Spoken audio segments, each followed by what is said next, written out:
I'm back. Since Joan Day is history, well, not really. Well, since Joan Day is history, I decided to take it upon myself and take up the mantle and I guess call it a comeback.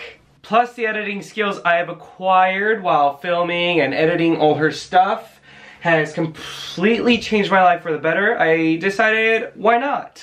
Anywho, it's been about 2 weeks-ish since Thor Ragnarok came out. For some people, it's only been about a week or so. If you didn't watch Thor Ragnarok Your World, I suggest you click away or, I mean, number one, who are you? And number two, get out of here because this probably has a lot of spoilers and I really just wanted to discuss what's been on my mind about Thor and all his pals and buddies and all the great stuff that's been going on with Thor. But if you have watched Thor Ragnarok, click here, sit back, relax, enjoy or don't enjoy, and let's just get into it. Just wanted to bring all the homies out and flex on them because they deserve some screen time. They've been through some stuff. If you watch the movie, you know what I'm talking about, but seriously, if you really haven't watched the movie, go get out of the house right now. I don't care what time it is. Go watch it now. Don't need this anymore. This is probably my millionth video on Thor himself.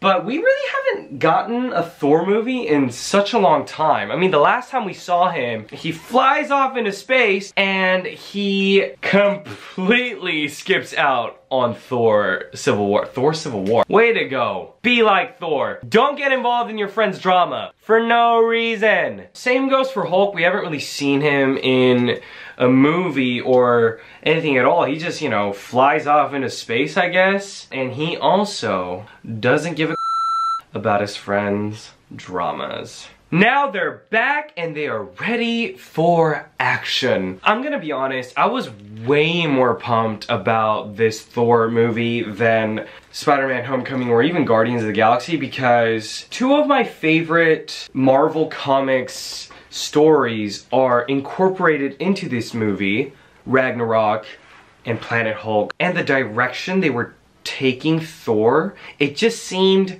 not like Thor, but at the same time it felt like Thor, right? So let's talk about the movie. Also, this is a Diamond Select Thor, and I don't really collect Diamond Select anymore, so I used to be very into Marvel Select more than Hot Toys or Legends. Diamond Select, if you're watching this, please release more figures. I guess the first things I'm gonna start out with is what I didn't like about the movie. I know, right? Abe not liking something about a Marvel movie? That's insane. Whatever.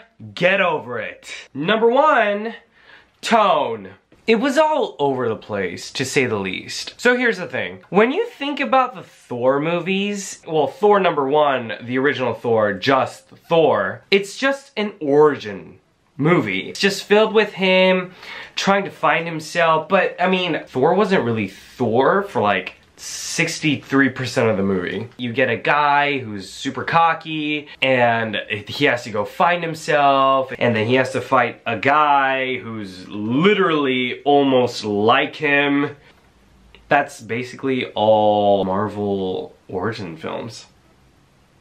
The second movie was Thor whatever. I enjoyed it because what gets better than elves and gods fighting each other? Super Lord of the Rings kind of vibe. But it was very forgettable. I mean, Malekith, I guess it was fine. And honestly, the first time I saw the trailer for this movie, I was like, okay, this is going either dark or going very, I don't even know. And they went the I don't really know route. The director, he's a comedy guy, and I was like, okay, how are they gonna make Thor into like a comedy? It made sense because if we get movies like Hulk and Superman or like these like godlike characters, it gets kind of, I mean, I get it. It was a comedy movie, but the tone in the very beginning of the movie, I didn't really like it. Some of the jokes were like, did they really have to do that? There were moments where it just didn't land. Like Thor punching up a bunch of fire demons while an 80s rock music is in the background. I thought that was dope. But like there was this one scene where he drops from the chain and then he's talking to Surtur and then he's like going around. Like I remember I watched the movie twice in theaters and literally nobody laughed. The showing was filled, but just nobody was really laughing. And that's how I felt about the first couple minutes of the movie. That Jeff Goldblum scene when he's meeting the Grand Master and he's in that roller coaster thing where the Willy Wonka song is playing in the background, which also that song took me out of the movie. I don't know, like he's a god. Don't be so scared. Thor, you're a god. Don't be scared about some magic glow stick. You're fine. Some of the humor, I was like, that's not really Thor. Even the end. You know when Korg was like, oh, the only thing that matters is like, oh, Asgard is a people. No, that's not what he said. No, he said, if the foundations are set, then we can rebuild, blah, blah, blah. And then Surtur just goes to town on Asgard and everything blows up. Ragnarok happens. And then he's like, oh no, wait, never mind. That took me out of that moment. Because for me, and for a lot of viewers, Asgard was like this awesome grand place, but if you're gonna just ruin that scene, you should have had a great joke that delivered or not say a joke at all. And that joke just fell flat to the floor and I just thought that was kind of meh. I guess that's all I have to say about that. Number two thing that was kind of meh was how they dealt with some characters. Number one, obviously Jane Foster. Okay, I get it. Disputes, I'll get over it. Number two, Odin. Thor 2 had like one of the biggest cliffhangers in Marvel movie history. Odin just dies. Warriors 3, straight up, they just get killed.